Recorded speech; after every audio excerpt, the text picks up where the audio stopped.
Hello, hello, hello, and welcome to the second episode of B-InPowerD Network's podcast. I am elated to be here today with Miss Phyllis Alexander. We share a last name. There is no relation other than we are sister friends and two kindred spirits who have found ourselves just this year. Phyllis is a remarkable woman. And as we come into this month and closing it out for Women's History Month, and we're talking about the next generation of women leaders, I would be remiss if I didn't have this conversation. This conversation with Phyllis Alexander, a woman who has spent her life finding who she was so she can give who she is to our community. And she does that regularly. I want to be her when I grow up. She said when we first met and I asked what it is that she does, she works with the people she wants to work with. And when I tell you, that's like my life's aspiration, to take a contract that I want, to take a job that I want without having to worry about what's going to happen next. She is a thought provoker. She is a thinker. She is just a beautiful spirit. And I thank you, Phyllis, for sitting with me today. How are you? I am very, very, very, very good. And I love hearing my name, Phyllis Alexander. But let me tell you my full name. Okay. It's Phyllis Gail Peaches Nini Ama Morena Alexander. I've been picking up names As you as go I along. evolve and mature, So Now that's you got to translate all of those for me. Mimi, I'm guessing, is what your grandchildren call you. Am I right there? Nini. Nini. Like years ago, I had an African ceremony, and supposedly, I find no evidence of this. Nini means industrious. Peaches is the name my mom called me. Ama, when I was last in Ghana, I did a naming ceremony. So Ama, I think I'm born on Saturday, and Morena is my. I might not be saying that right. Is my Middle African name, gift of God or something Okay. like that. I love it. I love it. So when I was in Ghana, I got my name and it's Ama Ahensema. So And you're born on Saturday? I am born on Saturday. Okay. And my name means welcome and do not leave. And Ooh. when I got that name in Ghana, it was fitting. It was so fitting for me Exactly. because of the place and space I was in my life. And it was kind of that coming of age in the middle of my life to say, this is where you belong and this is where you need to stay. I And love it. so when the elders gave me that name, it was like, yes, I believe you. And let me hear it again. Ama Ahensema. Ahensama. And it's welcome. And do not leave. Now that's a word. Yeah. So tell us more about you. I know that you've been in Pennsylvania. You're in Tennessee now. Give us a little bit of history about your journey. Well, my journey starts in Chicago. That's where I'm from. Okay. And South Side. I mean, like real Chicago. People say Chicago, but they talking about Calumet City or, like Evanston, Illinois. No. I was in Chicago, South Side. That's And how I feel when people say they're from New York and I say where and they say Albany. That's lower. That's not exactly. from New York. Exactly. Don't be trying to. Exactly. I'm right there with you. Right. So I started there, and I was an activist in training as early as 10. I went to the school in my neighborhood, predominantly Black school in terms of students, but predominantly white teachers, right? Remember those days? Mm-hmm. And my fifth grade teacher said something about you colored people. And at 10 years old, I was like, what color are you talking about? So that's when my little junior activism started at 10. Ooh, I know that didn't go well. She was her name was Miss Whitney, and she always talked about her roommate, Miss Freeze. And in hindsight, I think she was gay, but we didn't know nothing about that. So she was, she was bringing it. Racist, of course, and very interesting. But at any rate, so my journey starts in Chicago. I went to Calumet High School, and I was a class that integrated that school, unbeknownst to us. We weren't trying to do nothing. We were just trying to go to school. Some rules changed. Instead of going to the school in my neighborhood, I went to a school outside of my neighborhood. Other parents decided to do that as well. So we show up on the first day of school, and it's like, oh, we're integrating a school. Huh. Wow. And because we showed up, they decided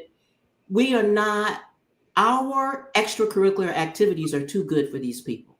So they used to have fencing, they canceled it.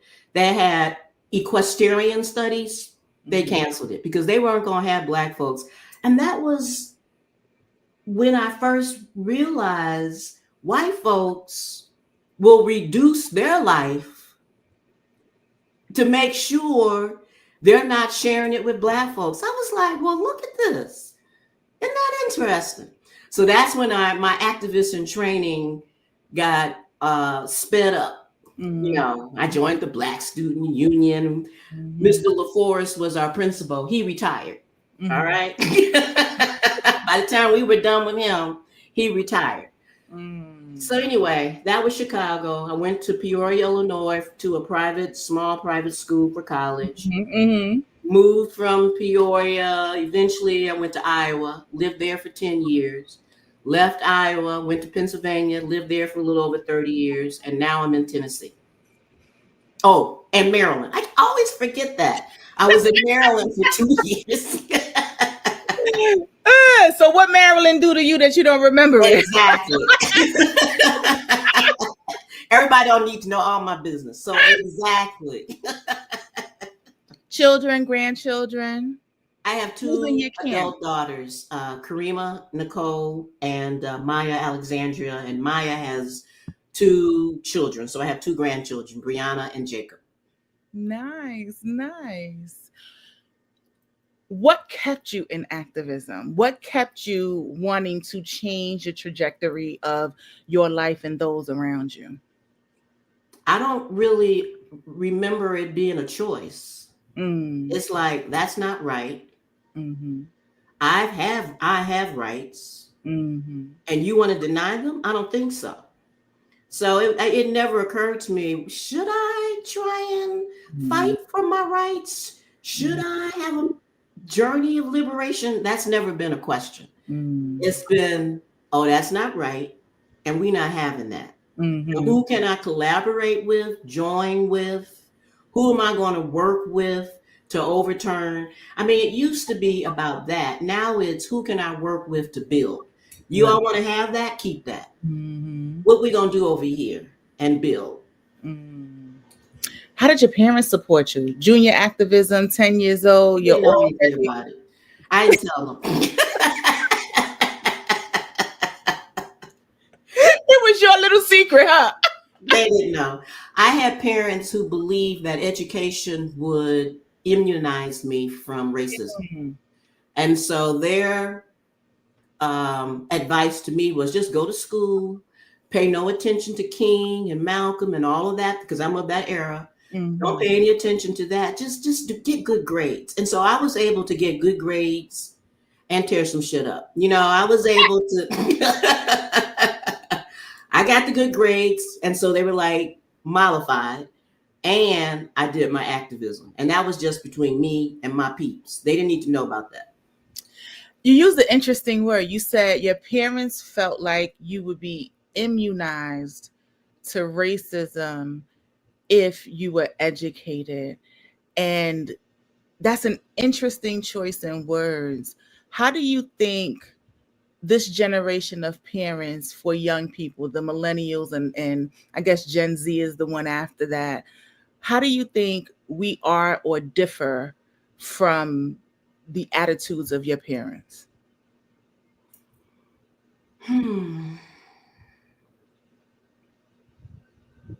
I think it depends on class. Mm-hmm. I think socioeconomics will influence the way people see a future for their children. Mm-hmm. I think those of us who are Black African heritage who are living comfortably, Mm-hmm. we still think education is a way forward. Mm-hmm. And we will do, I have observed, we will do what we can to make sure our children get a good education. Mm-hmm. Whether it's private school or move around to get to the better public school, folks of means still see education as a path forward. Mm-hmm. People without means, I think, are tired, Mm-hmm. exhausted, worn out. Mm-hmm. Um, Perhaps see that education didn't help their parents Mm-hmm. or grandparents or anyone else in the lineage, Mm-hmm. and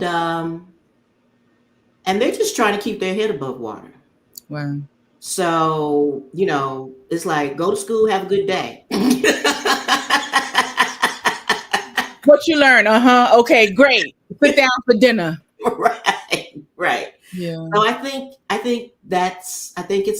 it depends on it's like education and being able to pay attention to your child's education and going to the teachers' meetings and having your children in extracurricular activities and chauffeuring them around to all the things. That's a luxury. Yeah. You've got to have some income. I think. I'm sure there are plenty of parents with low income who are still doing all the things. But I think a lot of people who are struggling, 90% of their energy is just trying to keep a roof over their head. And I resonate with both of those statements. I remember, you know the story. My first kid was born at 16. And, as I came of age as a parent, right, I didn't have the resources to do all of those things either. It was enough for me just to make sure that my children were not being mistreated in school. No matter what was going on, that happened. Like, that piece of it happened. But I think that's personality, right? Like, you're not messing with my camp. That's not going to happen. There's so much of me that, if I'm nothing else, I'm primal, like, period. But I also have moved for education for my children. I have had the luxury of some extracurricular. I ain't the soccer mom. It didn't matter what my resources were. You can participate if it means I don't have to chauffeur you around. Like, that's my jam. Right. Like, I grew up where there was mass transportation. So we got on the train and did what we were going to do. And when we lived in the suburbs, I was like, I got to drive you. You better find a friend, that I approve of. So I resonate with both of those things. I also resonate with being exhausted. With being what? Exhausted. Right. Just that whole, I am tired. And I think that exhaustion primarily just comes from the constant fight. Right. The constant feeling of, there is something that I must entertain outside of just love and joy and experience and all of the other things that I want to do. What was it like for you as you were parenting your children and having to deal with those things? Well, I think I'm built for putting one foot in front of the other. Mm-hmm. I'm not built for going sideways or going backwards. Mm-hmm. So I was a single parent. Mm-hmm. I lived almost paycheck to paycheck. Mm-hmm. I had little tricks to try and get. We all? Don't we all? Forget about Right. getting, don't we all? I had my little tricks when the pay period was longer than the money. I had little tricks, but I just did it. I didn't contemplate some other alternative. It was like, you want to play the saxophone? I got to rent a saxophone? Huh. Okay. I'm going to figure I it was out. a trombone, but yes, I got it. You want to play the clarinet? You need clarinet lessons? Okay, we'll do it. We'll make it happen. I don't have quite enough money for all the things, and we're going to add these things, and I'm going to figure out how to do it. I'm going to juggle some stuff. So I just juggled. I didn't give up. I moved forward. I kept putting one foot in front of the other. People would ask, I don't know how you do it. I'm like, I didn't have an option. There was no option. Like, what am I going to do? No, you can't do that. No. Mm-mm. So I'm built for For moving forward. yes. I get that a lot too. You're saying a lot that resonates with me. I was 27, 4 kids, and a single parent. Um, and I didn't know anything but one foot in front of the other either. You made it happen one way or another.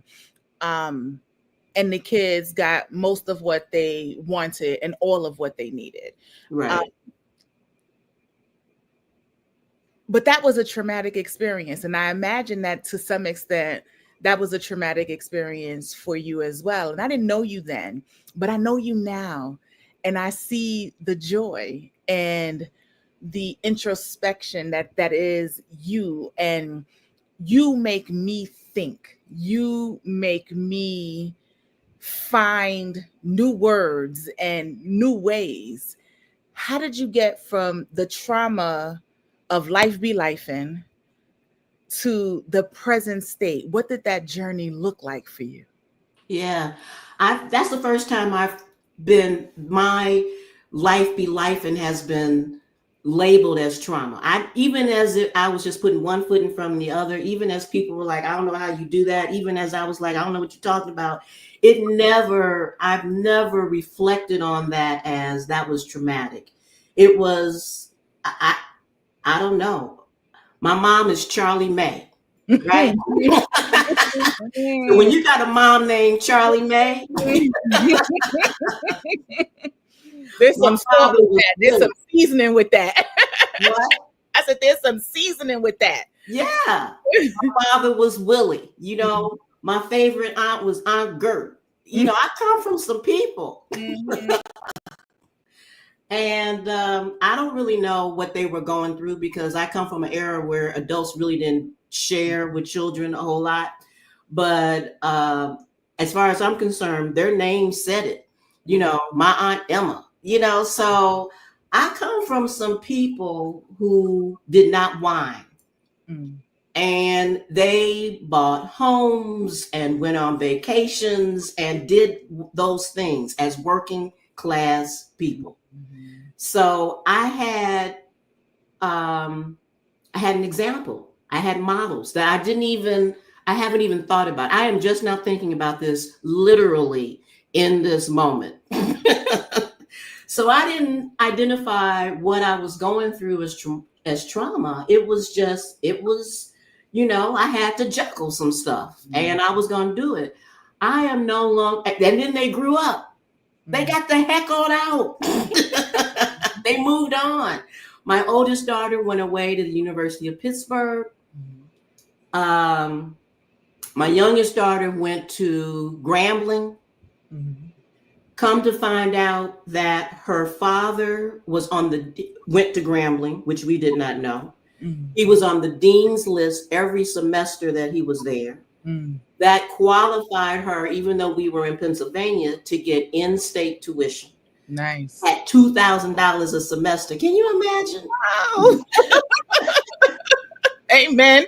So they both left and went to college and continued on their journey. Mhm. That frees me up, right? So now I'm like doing my thing. I got a little bit of extra cash. I don't know. It's just life evolved. I got from there to here because life kept moving forward, and I stayed with it. I never got off the treadmill. Mhm. I just was humming along. I never got off. I got off one time. I did get off one time. I got fired, Mm, and I was devastated. mm-hmm, I cried all night. mm, I just cried all night. Um, my daughter, my youngest daughter, wrote a letter. I used to work for a city government. Wrote a letter to the mayor. Please, this is prior to getting fired. Please, my department was eliminated. mm-hmm. They removed it from the budget. Please don't remove the department. My mom needs to work so she can buy me pencils or something. So even with her advocacy, which I didn't know anything about, I lost my job. I was devastated. That has never happened to me in my life where I was not in control of my employment destiny. And so there was that time I got off the treadmill. And my youngest daughter would come into the bedroom because I was depressed and in the bed. Mm-hmm. She'd come into the bedroom with the paper, circled the jobs that she thought I could do. They were all jobs that began with a P for some reason. And she's like, Mom, I'm For going, pencil. huh? For pencil. You give me a little pep talk. Mom, I'm going to school. While I'm in school, please look for a job. Please make a phone call. Yes, I will. I will. She'd come home. Mom, did you do it? I didn't do it. Come to find out, my unemployment wasn't for as long as I thought it was. Mm-hmm. That snapped me out of my depression like within a minute. I was like, what? And then I was on it. And in 1 week, I had 3 jobs, 3 consulting positions. So I got off the treadmill for a little while, but I couldn't afford, because unemployment was running out, to be off the treadmill for any longer than unemployment lasted.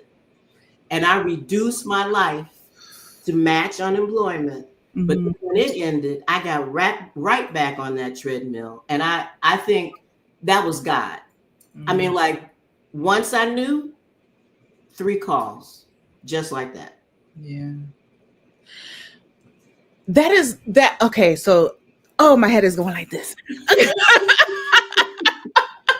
So, there's a couple things I want to say about that. First of all, what I heard in that story was so much less about Phyllis and so much more about how your daughter saw you. How she became the baby advocate in your house because of whatever it was that she saw in you. Behind your back, she's advocating for her pencils. And now she's advocating for mom's get up and go because she knows mom has that get up and go in her. Mm-hmm. She probably didn't even know what the word depression was, Mm-hmm. but this was different. This was not it for your household. The other thing that I heard in that, though, is an inability for Black women, Black mothers, those of us who care for others in this world, to even have a moment to lick their own wounds. Because Right. I'm not sure that your depression went away as much as you knowing you didn't have a choice. Yeah, I had urgency. Right. So my depression was I could not luxuriate Yeah. in a what I would call depression, but what someone else might call healing. I wasn't really actively healing. I was just resting. I was just like sad. But I couldn't luxuriate in sadness because somebody had to keep a roof over our heads and feed us and so forth and so on. So absolutely. And I can understand after this election, the meme of Black women watching it all go up in flames while we sip our coffee. I get that. You got to take a beat. You got to take a beat. And I truly believe that this is a moment and a time for us to rest, but not too much. Absolutely. There is urgency. Yeah, there is urgency. How did you take care of you during that time? Girlfriends. Okay. I'm a big proponent of having at least one few really close friends that Mhm. you can call and talk to and get drunk with. That Somehow that make it home. I don't suggest you try this at home.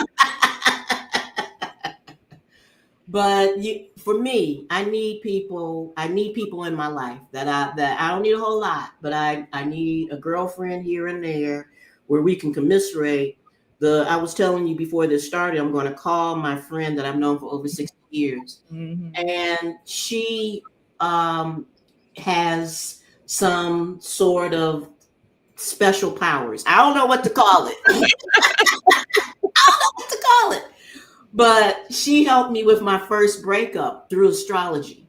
Well, Phyllis, it's because you're this and she's that and he's this. This was inevitable. I was like, really?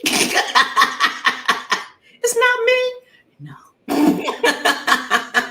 It sounds like she used astrology to tell you what it was that you needed to hear. I'll take it. I'll take it. So that's how I took care of me, through relationship, through laughter, through transparency, through vulnerability. I am big on vulnerability. Tell the truth. Just tell it. I tell strangers stuff. You know, if You it's can't just tell you stuff. I told you damn near my whole life story the day we met. I was like, wait a minute, what's happening here? because you're bold and you have courage, right? It takes some courage, and you have those qualities among many more. Thank you, thank you. You are so easy to talk to. Um, I talk to you at least once a month. Yep. We have our special group and our special time together, Mm-hmm. and you create this thought provoking space Mm. where it's not only safe to think and share your ideas unadulterated, but you challenge us from kind of that normative placating of conversation that a lot of people have. And it's one of the reasons why I wanted to have this conversation with you, as we look to the future, because I think of this time right now as our preparation time. I think we've all kind of had the shell shock. But the bottom line is, as Black women, as Black people, we've been here before. This struggle is ours, but not just ours. The people who are shocked are not us. The people Mm-hmm. who are kind of cowering are not us. What do you view as the activation right now? What is it that we need to do right now? For me, it's preparation. Mm-hmm. What do you see the next 3 years? Like, what's that list? Mm-hmm. Mm-hmm. Mm-hmm. I'm kind of feeling like we all need a gun, Mhm. you know. You know my philosophy on that. We ain't even gonna go there. I think there's some practical things Mhm. that we should not overlook. I mean, Mhm. I've been talking about getting, and I haven't acted on it, but I think there are some practical things in terms of protection Mhm. that we should put on our to-do list. Mhm. And I think that I alluded to this before, that we need to, if for those of us who haven't already, pivot to building. Mhm. Let us not put a whole lot of effort into mending. Mhm. You know, let it burn. Mhm. Just let it burn and pivot to building what we need. Mhm. I'm about tired of trying to hold up Mhm. a system or systems that don't serve me no way. Mhm. Like, do I really want to put a whole lot of energy into that? It's never really, I've limped along, I've made it kinda, but only by the chin of my chin, or however that goes, just squeaked by. Mhm. So, let those systems fall apart, burn, crumble. If that's what they want, okay, have at it. But Mhm. let us pivot to what we know we can do. We've done it before. We Absolutely. kind of lost the muscle. We got comfortable. We thought we were in. So we've kind of lost some muscle. But let's get to it. Let's build that muscle up. Let's build our own schools. Why are we letting them educate our children? I mean, is that really wise? Let's build our own schools. Let's build our own institutions. Let us contribute to those institutions. So I say, and we have to vet people who come through. Mm. And Mm. I can even see allowing folks of white race identity to partake in our institutions once vetted. So it's Mm. not about isolation, or it is just about preservation. Mm. And we are our ain't nobody coming to save us. Everybody know that.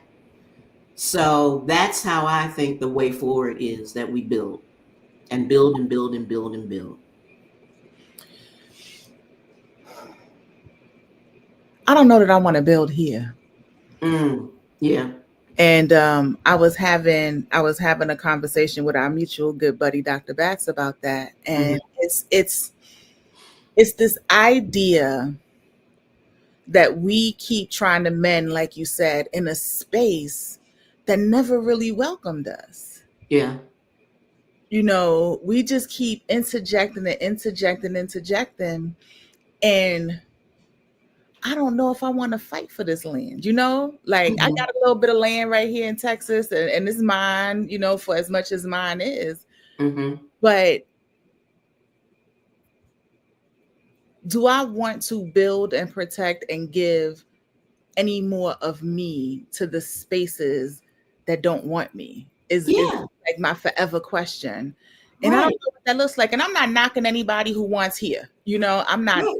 If that's what you want and that floats your boat, that's fine. And I support the idea of this is our space now, and it should be. It should, because we built it, right? Absolutely. Um, but at 47, and I know you're going to tell me that's young, but at 47, I don't know how much more I want to fight here. Well, don't. I mean, it's a both and. It's not an either or. We build here, we move. I mean, we are everywhere. Mm. We are all things. So if you don't want to give your life force here, you have complete permission, if you need it, to I got pack up and bitch, and I said I've arrived. you got it. Because it is both and. I mean, we all, we are global citizens. We are the global. We are part of the global majority. We are global citizens. We can go anywhere we want to be. I think the So, problem with that is that too many people don't believe that. yeah, I can understand that. I think that one thing that slavery and racism, micro and macroaggressions have done well is it has stunted the idea that we are worthy of any space. You know, Growing up in the projects, I tell this story a lot. One of the things that my parents afforded me in all of this function that was the neighborhood and the environment and the crack epidemic that I grew up in, the thing that my parents afforded me was the ability to understand that my 4 block radius was not my world. Okay. It was travel. And it's still my drug of choice, and it's something that I try to give my children as well. And it's because when you are limited by the bricks in your 20-story high skyscraper, with the pissy elevator and the drug dealers on the corner and the liquor store on every corner, I don't know that everybody understands that there is a space greater than that. Right. And I view it, amongst other things, as poverty of the mind. Right. And I haven't figured out a cure for that. Yeah, I think it's reading. People need to read. We all need to read more, Mm. so that you can have an imagination of something beyond what you're familiar with. And I think that helps build the bridge to get beyond what you're familiar. It doesn't cost anything. Go to the library. You know, they've got these free libraries in front of people's houses. I mean, it's just such a simple way of getting out of the familiar, and I highly recommend it. We need to read more and more and more and more and more. So are you saying that reading helps with hope? It can. Yeah. It can. I think more than anything, um, people help with hope. I mean, I think you need I think you need relationships. Relationships help with hope. But reading can contribute to it. Absolutely. Absolutely. It's really, I think reading is more escapism, perhaps, than hope, but it can contribute to hope. If you I like fiction. I don't read a whole lot of nonfiction. Mm-hmm. Nonfiction has gotten better.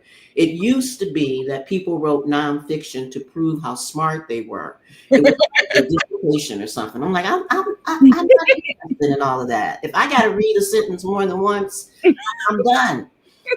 But fiction, the fiction that I like, gives life stories and life lessons. Mm-hmm. And it's like, oh, that's how you do that. Okay. All right. They sneak little stuff in.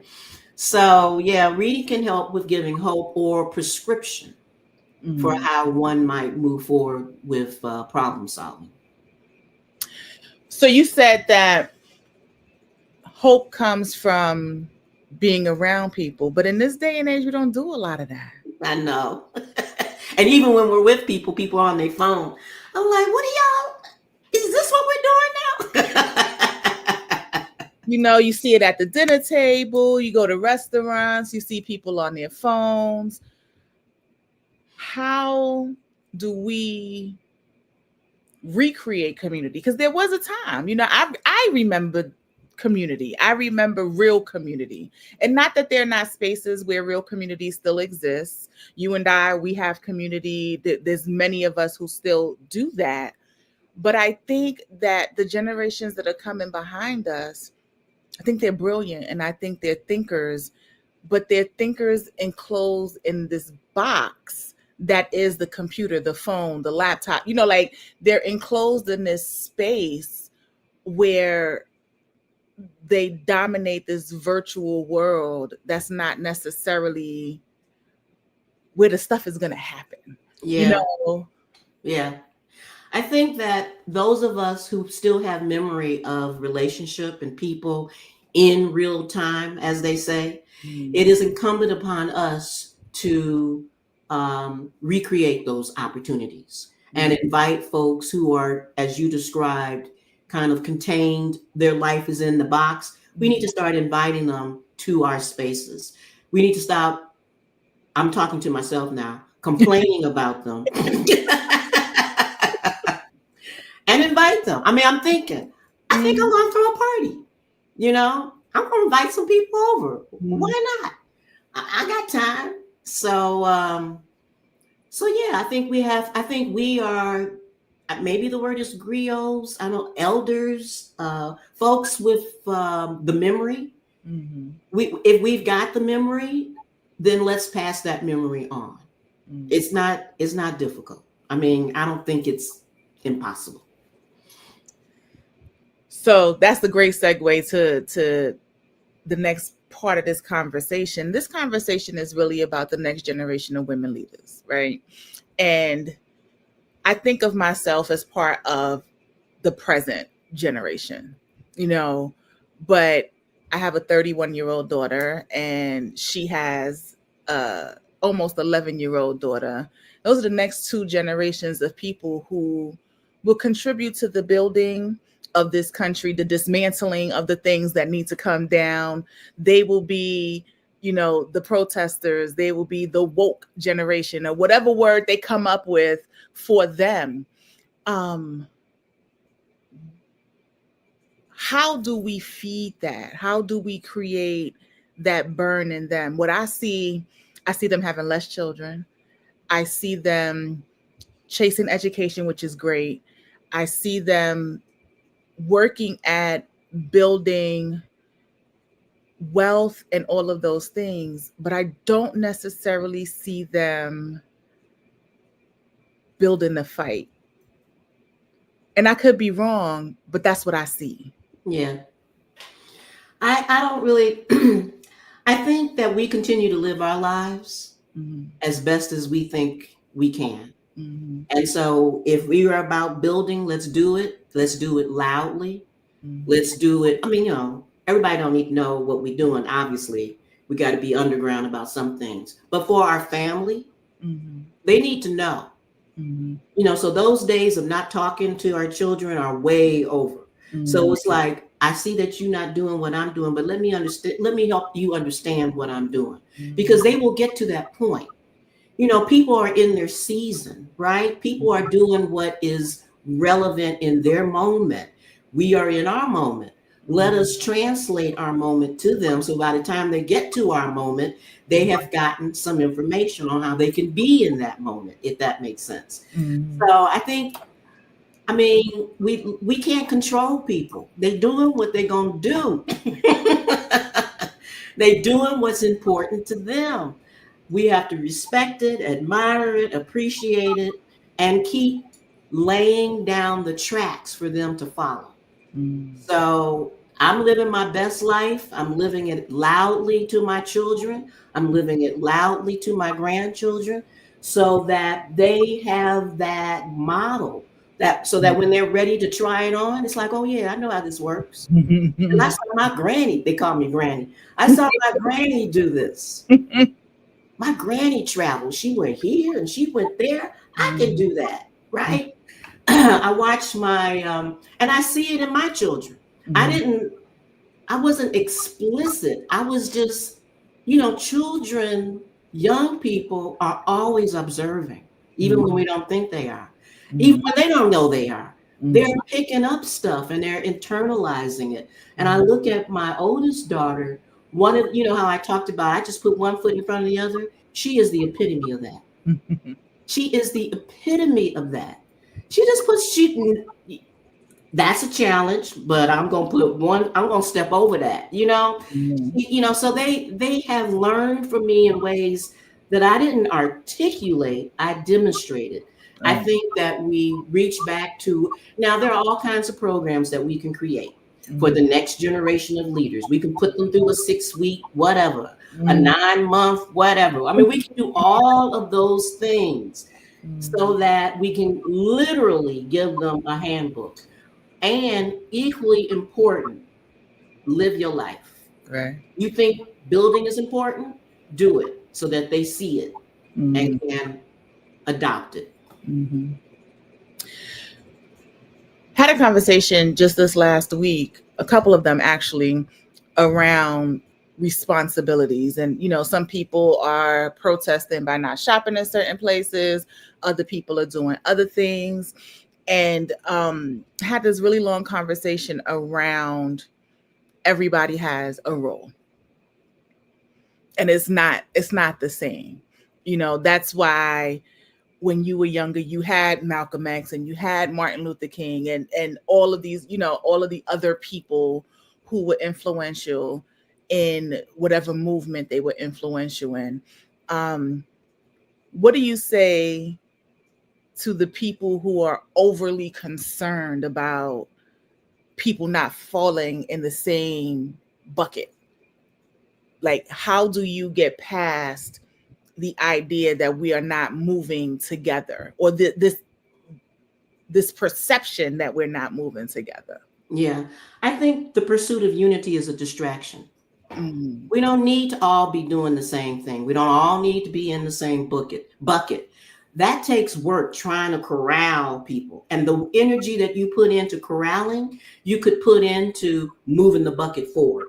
mm, So if there's 2,000 buckets and they're all moving forward toward liberation, mm, freedom, and building, so be it. We don't need to be spending all the time trying to get 2,000 people in one bucket. It's a waste of time.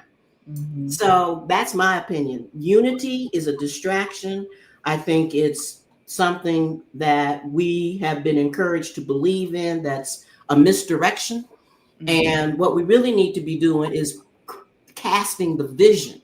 We Right. trying to get there, y'all. Now you get there the way you get there. But this is the way forward. And there has to be collaboration. But we don't all have to be in the same bucket. Did I answer your question? Absolutely, absolutely. And I completely agree. And that's kind of my sentiment. I think we all have a role, whatever that looks like. We all have different gifts. We all have, different aptitudes. We all have different things that we've been called to do, but the goal is the same. Right. You know, and as long as we get there, then we've all done our part. Right. What do you say? Like, what is your message? No question. Just give us the Phyllis message. I want to hear it. I've heard so many things from you, and to me, for me, in so many ways. Even when your email comes about our next meeting, there's just so much profundity in it for me. So I want to hear what you got to say. I'm working on one for sending out today because I just came across a sentence. I'm like, "Ooh, I like this sentence." I'm sending out this sentence. My message is,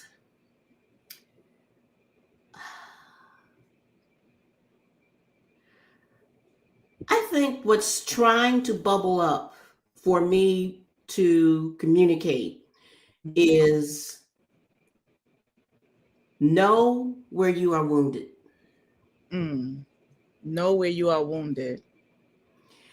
And dedicate yourself to getting healing for those wounds. Maybe you've got the Band-Aids in your linen closet or medicine cabinet, or maybe you've got to go out and get the Band-Aids from someone else. Maybe you have to go to a professional. Maybe you can go to a neighbor. Maybe you can go to a friend.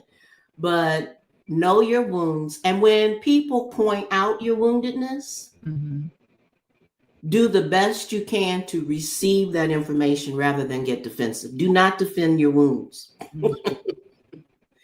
It is so, I just was doing a Facebook exchange between today and today.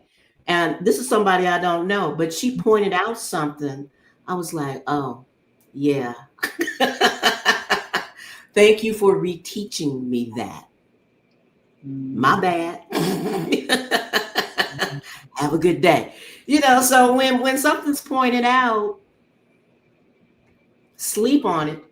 Because they might be wrong. Sleep on it. And if in the light of the day, receive it, be appreciative, and use it as healing. So that's my message. Something about wounds, healing, and don't be defensive. Okay, I got it. I receive it. That was as much for me as it is for everyone else. Just in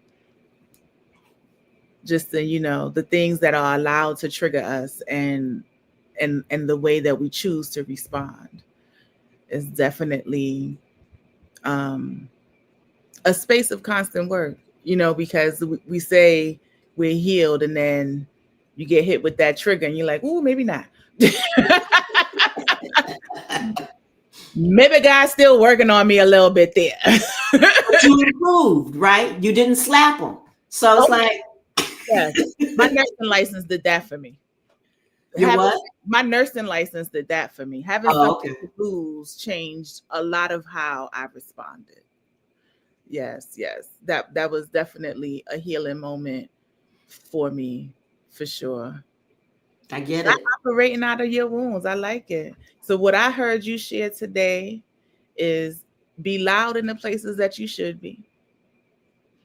Make sure that those who are part of your camp, your children, your grandchildren, see you be loud, because they are paying attention. Be an example, and make sure that you lay the track down so they have something to follow. Absolutely. That sounds great. It all came from you. And you grew up where? In Brooklyn? I grew up in Harlem. Harlem, okay. All Born and right. raised in Harlem, 8 years in Pennsylvania. Now I've been in Texas for 10. Yes. How you do Texas? I did Texas for work. The largest medical center in the country. And it gave me and my younger children at the time, they're now all older, but what we needed in terms of medical care. Okay.